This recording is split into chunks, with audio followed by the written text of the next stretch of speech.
Kumusta mga kaliga? Update lang tayo dito sa team standings ng Premier Volleyball League or PVL as of March 25, 2024. Sa top 3 natin ay pare-parehas na merong 5 wins and 1 loss yung tatlong teams. Ang Creamline Cool Smashers, Choco Mucho Flying Titans, and PLDT Home Fiber High Speed Heaters. Itong tatlong ito ay meron silang 5 wins and 1 loss. Pero dahil ang Creamline Cool Smashers and Choco Mucho Flying Titans ay merong 15 total points, ay nalaglag sa number 3 itong PLDT High Speed Heaters.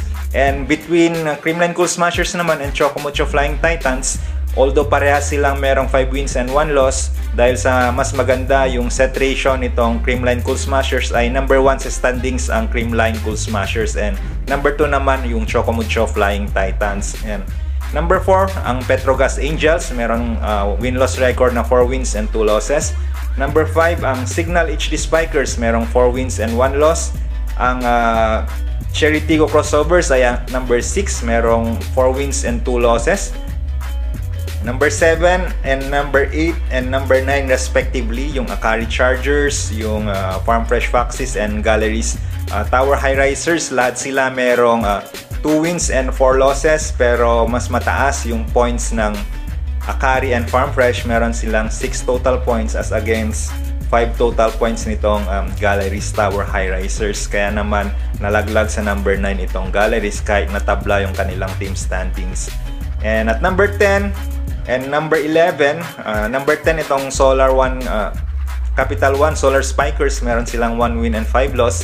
And number 11 itong NX-led Chameleons na merong 1 win and 4 loss. And panghuli, wala pa ring panalo itong SGA Strong Capitals, 0 wins and 6 losses. For tomorrow mga ka-PVL, yung schedule natin for tomorrow is maglalaban at 2 PM ang Petrogas Angels versus Capital One Solar Spikers.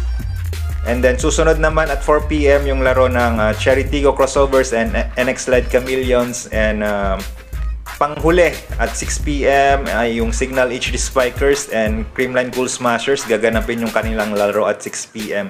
Yung venue natin bukas mga ka-PVL ay at PhilSports Arena pa rin gaganapin yung mga laro bukas. So marami pang mangyayari, madami pang tataas or bababa dito sa team standings. Kaya make sure lang na tumutok dito sa mga laro dito sa PVL.